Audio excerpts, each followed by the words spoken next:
though in this race in lane 3. Semenko of Ukraine goes in 5.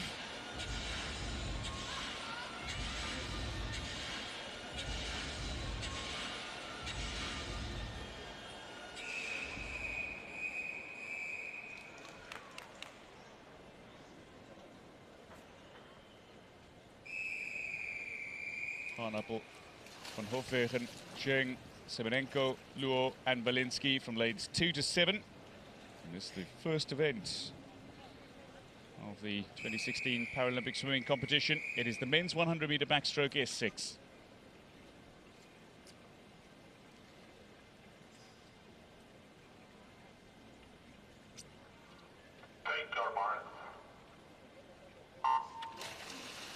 We're off to a decent start in lane 4 is the world record holder Zheng Tao, but alongside him Semenenko got off to a fairly special start, but straight into the water.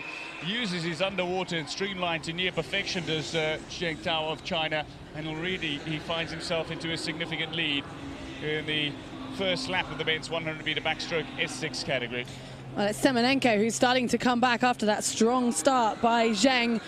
He was off to a flying start, but now as they come into the halfway point, that lead has decreased. Zheng still first at the 10, but very closely followed by Semenenko. Yeah, good half a second ahead of Semenenko of the Ukraine.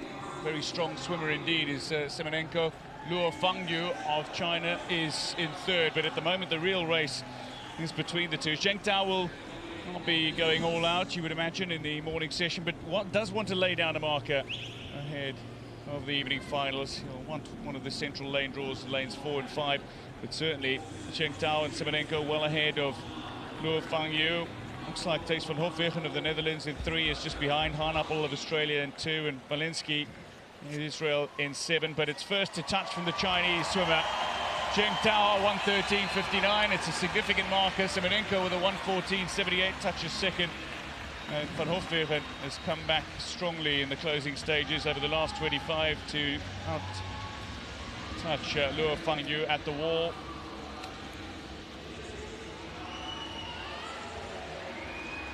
The swimmer to beat, and certainly not disappointed.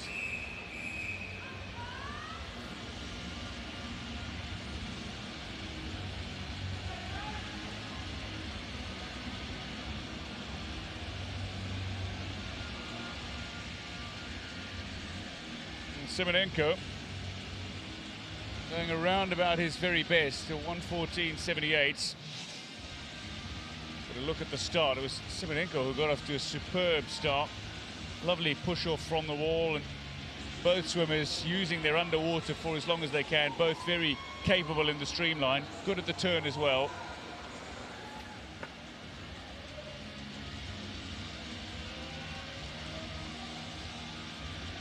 Real leg power from Zheng Tao, just drives himself through the water and then drive.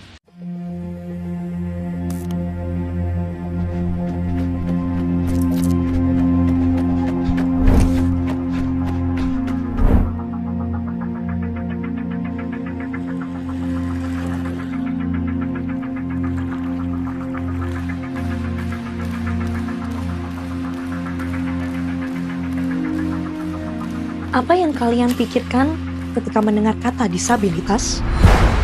Oh, it's a wonderful jump by all the athletes. In this match so far, the standout player. Sesuatu yang tidak memungkinkan kami berhasil. Apakah itu kutukan? Atau sebuah karunia dari Tuhan? Tidak ada yang tahu. Clearly not feeling 100% here at the moment. Tapi itulah kekuatan kami. Merubah kelemahan menjadi kekuatan. Melakukan hal yang mustahil menjadi mungkin. That hard work has paid off. Gold to Indonesia. Khairani gets away quick, as does Tiarani, and Palomo has picked up the bronze, and you can see his delight. Di sini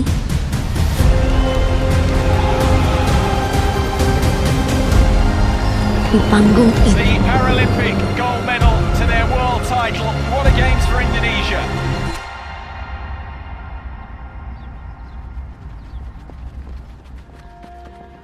sangat bangga sekali ya, karena di nomor tersebut medali emas, terus juga di nomor yang enggak saya senangi itu 400 meter, terus juga di 400 meter itu 100 meter akhirnya menjelang finish terasa sakit sekali di bagian belakang.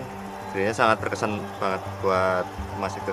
Perjuangan ini sangat penting sekali untuk memajukan atlet-atlet yang difabel terutama, terus juga supaya para difabel ini enggak minder atau jangan sampai menyerah untuk meraih mimpi. Ladies and gentlemen, welcome to Rio 2016 Paralympic Games. Paralimpiade itu paranya dari kata paralel, dari bahasa Yunani. Paralel itu artinya beriringan. Jadi Paralimpiade itu beriringan dengan Olimpiade. Jadi setiap mulai 1988 itu setiap event Olimpiade selalu diadakan beriringan dengan Paralimpiadenya di negara dan kota itu. Jadi saat ini, apalagi setelah Paralimpiade Tokyo ya, jadi event olahraga terbesar di dunia itu ada 3. Yang satu adalah Piala Dunia, yang kedua Olimpiade, yang ketiga adalah Paralimpiade. Bahkan kemarin waktu di Tokyo itu animo penonton malah lebih banyak ke Paralimpiade, karena selain ada nilai-nilai perjuangan, di situ juga ada nilai-nilai kesetaraan. Jadi Paralimpiade saat ini benar-benar sudah berdiri hampir setara dengan Olimpiade. Yang membedakan apa? Meskipun sama-sama untuk prestasi, yang satu adalah untuk atlet non-disabilitas, sementara Paralimpiade untuk atlet disabilitas. Ya, INBCMC itu satunya induk organisasi olahraga yang membina dan mengirimkan atlet-atlet penyandang disabilitas. Jadi kita adalah satu-satunya organisasi yang diakui oleh International Paralympic Committee. Akhirnya kita dibebaskan untuk membina, mencari, dan mengirimkan atlet-atlet tersebut ke ajang internasional, dan di level nasional kita punya tanggung jawab untuk melaksanakan Pekan Paralimpiade Nasional dan juga Kejurnas. Juga mengadakan Munas dan Rakernas, itu kewajiban kita di level nasional. Di level internasional kita harus ikut Paralimpiade dan ajang-ajang di bawahnya. Dugaan diskriminasi, kasus pemerkosaan perempuan disabilitas. Remaja berseragam SMA melakukan perundungan terhadap remaja disabilitas. Penyandang disabilitas jadi korban penganiayaan. Diduga dirudung teman di sekolahnya. Tega melecehkan 2 penyandang disabilitas. Yang menganggap kita kutukan. Nah, hal-hal seperti itu kan ya masih berada di masyarakat kita ya. Gerakan advokasi difabel atau SIGAP, apa yang diperjuangkan? Jadi banyak yang masih ada stigma seperti itu ya. Jadi masih banyak yang tidak dipedulikan. Tapi kan dari patahnya Prof. Suhadi, jangan pernah hitung apa yang hilang dari tubuhmu, tapi hitunglah apa yang masih tersisa. Itu jadi slogan bagi semua atlet. Mereka sudah menerima keadaannya sekarang dan fokus dengan prestasi ke depan. Itulah arti dari patahnya Prof. Suharto yang mendirikan RC, Rehabilitation Center, sekaligus yang mendirikan YPOC. Cikal bakalnya NPC ini dulu YPOC, BPOC, dan menjadi NPC. Kita nggak bisa menyalahkan masyarakat, pemerintah, karena itu mungkin oknum ya. Sebagian orang mungkin bisa saya jalan sama teman yang mungkin pakai wheelchair, orang masih memandang aneh. Karena mungkin di Indonesia sendiri kurang terbukanya orang-orang disabilitas, teman-teman yang disabilitas. Mereka ya itu tadi Mas, merasa terbatas atau kepercayaan dirinya. Itu benar, itu dari mulai kelas 4 SD sampai kelas 6. Itu karena saya malu, karena saya memiliki kekurangan ya. Nggak kayak teman-teman lain yang non-difabel atau nggak memiliki kekurangan. Kalau saya kan memiliki kekurangan, akhirnya saya merasa malu lagi.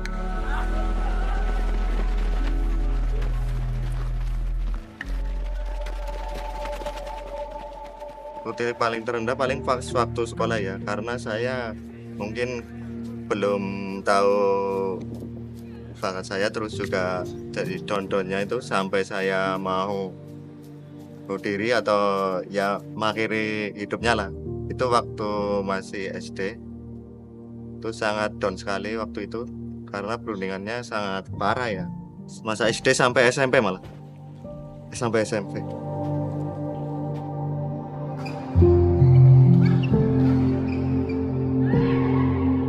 Awal mengenal badminton karena orang tua, papa saya hobi olahraga, tapi bukan badminton. Papa saya itu hobinya sepak bola.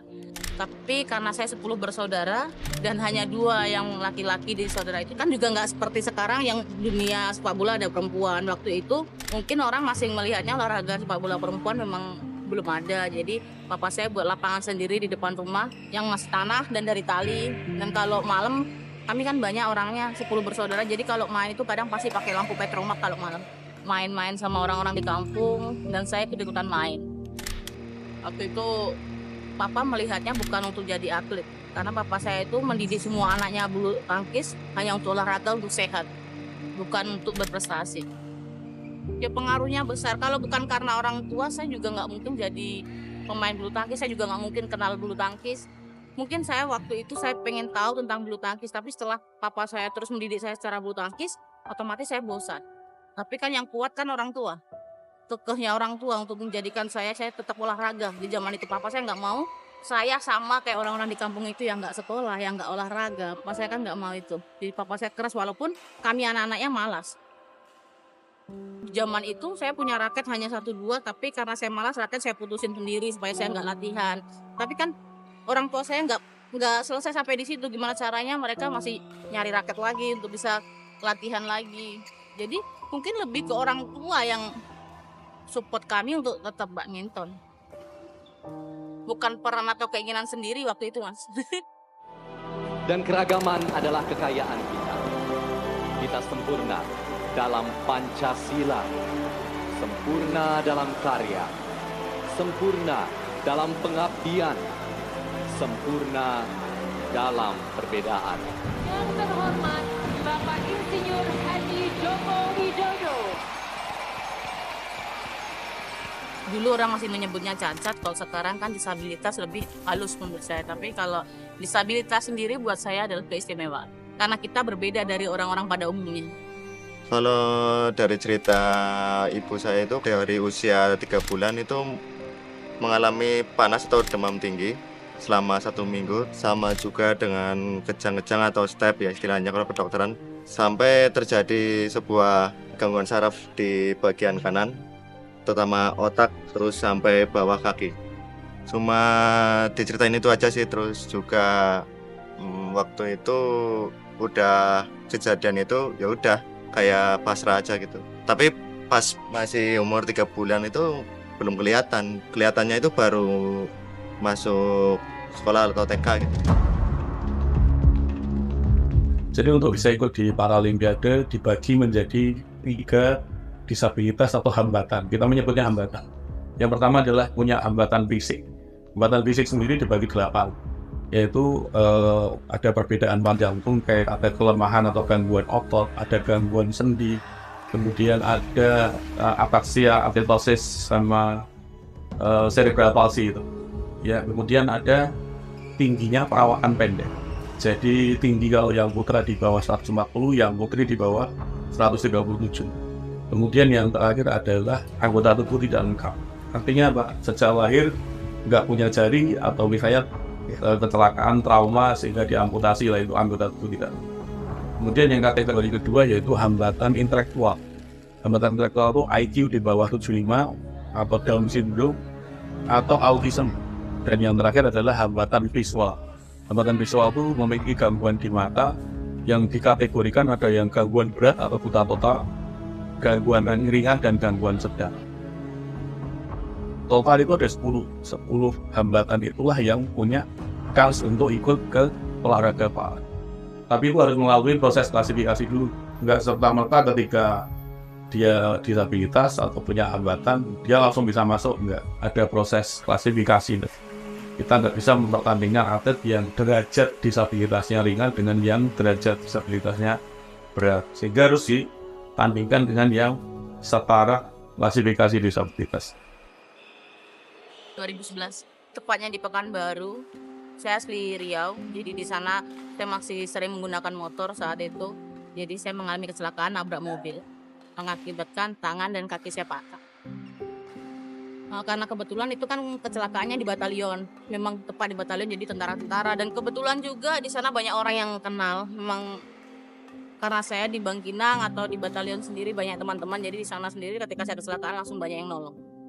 Dibawa pulang ke rumah, Mas. Jadi saya nggak pakai ke rumah sakit, saya dulu alternatif. Saya diobatin sama papa saya sendiri, jadi nggak dibawa ke rumah sakit.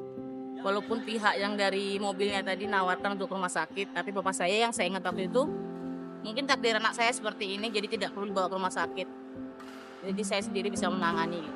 Puji Tuhan saya nggak pernah kecewa, nggak pernah menyesal dengan apa yang saya alami dari awal karena di ruang lingkup saya teman-teman saya banyak. Jadi yang support saya banyak ketika kecelakaan. Jadi nggak ada yang berbeda. Mungkin karena saya berbeda sama teman-teman yang lain yang mengalami kecelakaan dan kehilangan anggota tubuh. Mungkin mereka sempat merasakan down dari mereka yang sering ceritakan. Tapi kalau saya sendiri kan nggak, anggota tubuh saya lengkap. Hanya perbedaannya panjang dan pendeknya saja. Jadi saya tidak mengalami saat drop, saat itu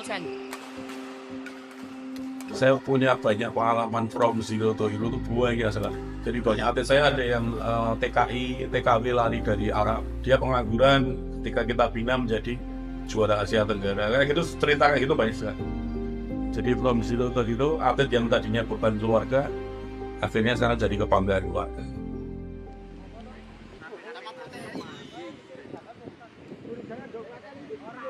Kalau kehidupan seorang atlet itu enak iya, nggak enak iya gitu. Soalnya kan enaknya apa?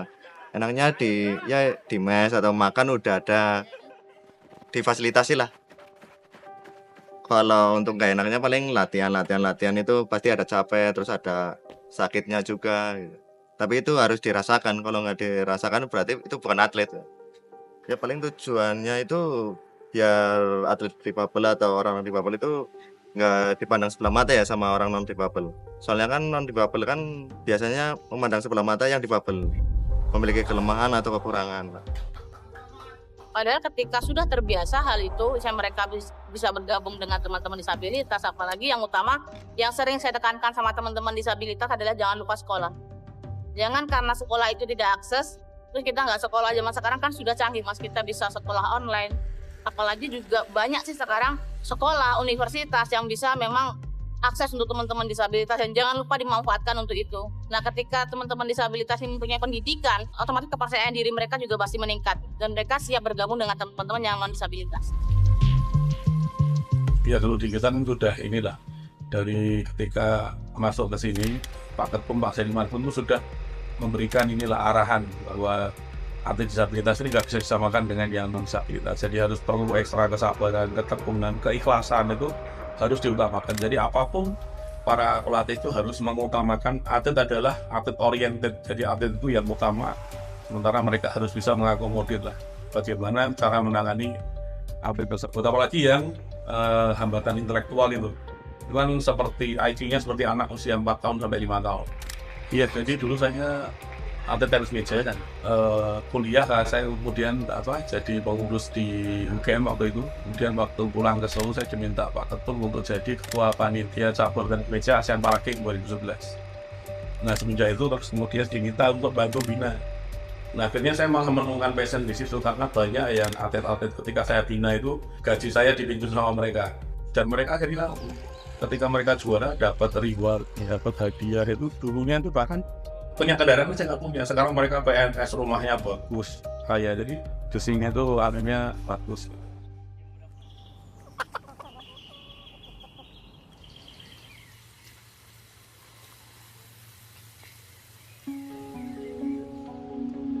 Itu dari tahun 2017 ya masuk pelatnas sudah sama Mas Wono terus.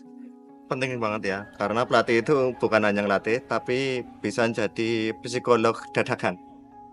Karena harus bisa tahu sifat atlet, terus pas posisi senang atau enggak senang itu harus tahu. Pelatih itu harus tahu gimana caranya supaya bisa atlet itu harus senang gitu. Pelatih itu sangat penting sekali, bukan hanya ngelatih saja.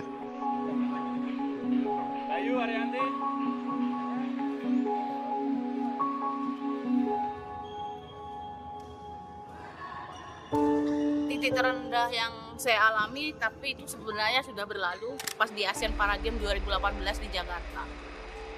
Belum itu saya persiapannya itu udah sangat, menurut saya udah sangat gigih. Saya bangun subuh, saya latihan duluan dibanding teman-teman yang lain. Saya latihan ke GOR, setelah itu saya masih lanjut ke gym. Sorenya saya masih berkegiatan, malamnya saya masih sparring partner. Itu saya alami selama 1 tahun menjelang ASEAN Para Games 2018. Karena impian saya mau menyembahkan medali emas untuk orang tua saya yang kebetulan eventnya di Jakarta. Dan orang tua saya langsung nonton. Dan itu tepatnya beberapa hari menjelang ulang tahun mama saya. Nah waktu itu saya kalah sama Cina di single. Mungkin kalau di mix sama double waktu memang saya sering juara. Tapi yang mama saya cuma bilang, kamu nanti harus menangnya di single ya nak. mama pengen nengok kamu menang di segel. Nah, pas ketika kalah itu yang saya alami, yang saya pikirkan waktu itu sampai saya didampingi psikolog, saya merasa kayak, ya Tuhan, aku tuh latihan udah sangat maksimal. Temanku masih tidur, aku udah bangun. Ketika saya pulang, teman sekamar saya itu udah tidur. Saya baru pulang. Jadi gitu hampir 1 tahun dan saya masih kalah. Jadi yang salah itu di mana? Sampai saya tuh marah, pelatih, teman-teman support saya dibilang kamu udah sampai di titik ini tuh udah hebat. Tapi menurut saya itu enggak. Saya udah berlatih semaksimal mungkin, tapi kenapa hasilnya nggak maksimal? Itu sih yang sempat buat saya kecewa beberapa saat.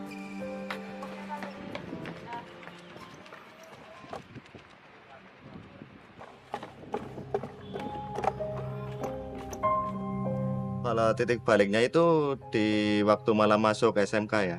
Soalnya kan saya sekolahnya di SMK, terus juga teman-teman SMK juga welcome, nggak saling nyindir-nyindir gitu kan. Terus akhirnya saya ketemu sama guru saya, guru olahraga, terus untuk mengikuti acara Popda atau tingkat sekolah itu. Terus kebetulan ada yang melihat atau memantau saya dari pertandingan tersebut, dan juga ada kompetisi untuk difabel. Akhirnya saya mengikuti seleksi itu untuk difabel. Pengalaman paling indah ini kalau di kompetisi itu pas waktu di Tokyo atau kemarin di tahun 2021 ya, karena mengikuti ajang Paralimpiade pertama dan mendapatkan medali perunggu. Indonesian bronze medal. Paralimpik Tokyo dong Mas, karena itu kan baru pertama kalinya para badminton ada di Paralimpik, dan di sana saya bisa mengukir sejarah pertama kali 2 emas 1 perak untuk Indonesia. Ya, itu sih saat ini kan pemerintah lewat Undang-Undang Disabilitas Nomor 8 2016, Undang-Undang Olahraga 2022 Nomor 11 itu sudah kemudian menyetarakan pembinaan atlet disabilitas, menyetarakan penghargaan mereka. Jadi nggak usah khawatir. Jadi para atlet-atlet yang disabilitas ini masing-masing harus bisa mengoptimalkan apa bakat mereka, dan kalau memang ada bakat di olahraga harus dioptimalkan, karena sekarang menjadi salah satu pekerjaan yang menjanjikan.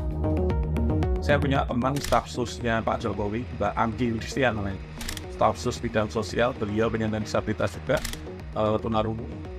Dia kan selalu keliling SLB atau sekolah luar biasa di Indonesia. Dulu pelajar disabilitas ditanya, kamu cita-citanya apa? Jadi programmer, jadi kuliner, jadi mekanik dan lain-lain.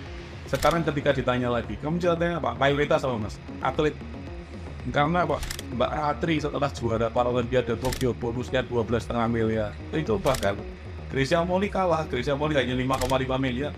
Jadi atlet tertinggi pemegang penghargaan dalam sejarah Indonesia itu atlet disabilitas, Leani Ratri Oktilan.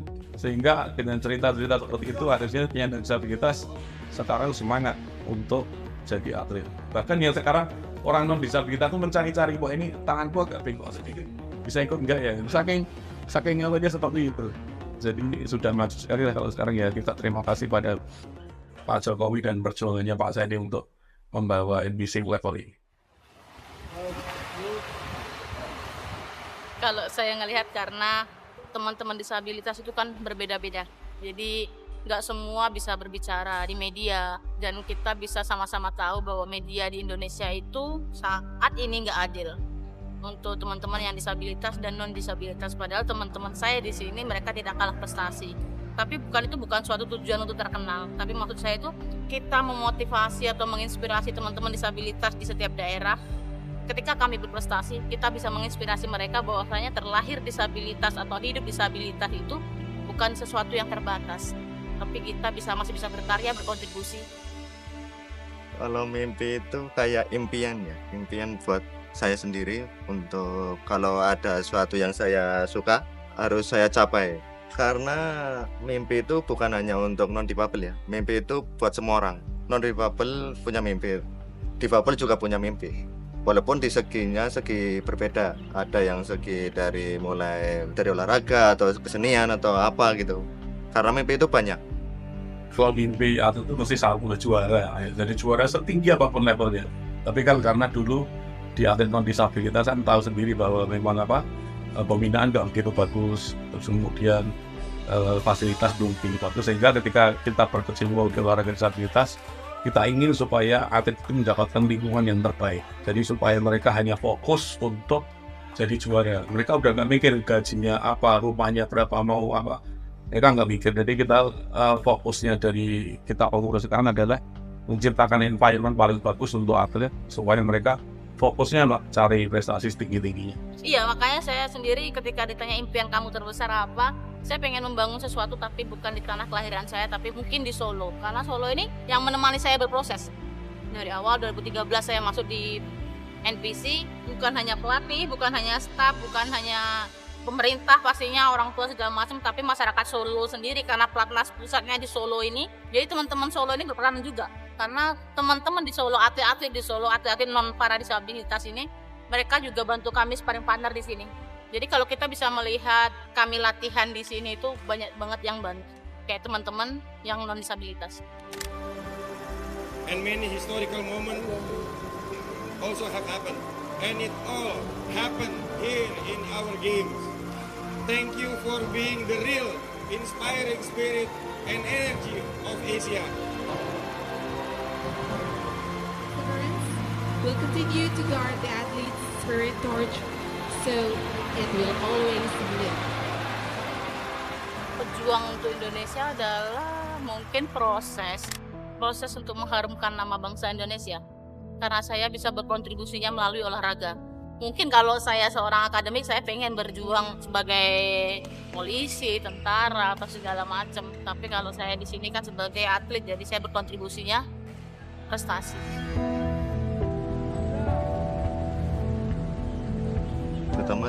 Pertama dukungan keluarga.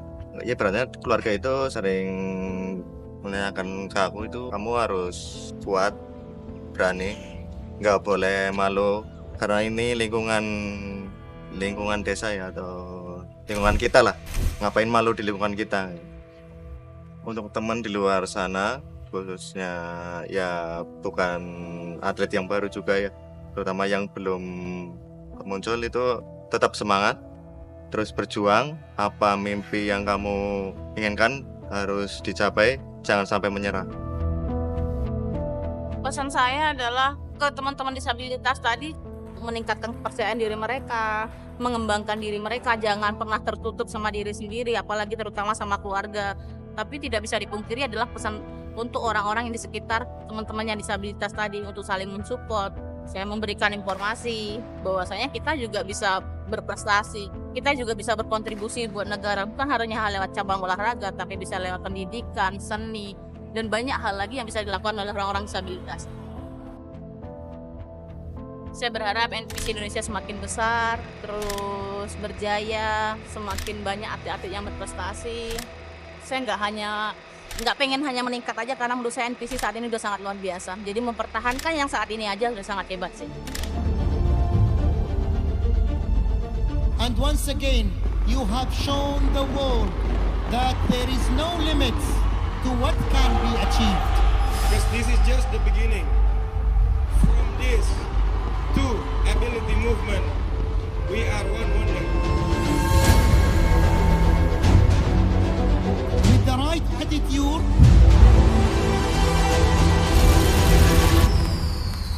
everything is possible.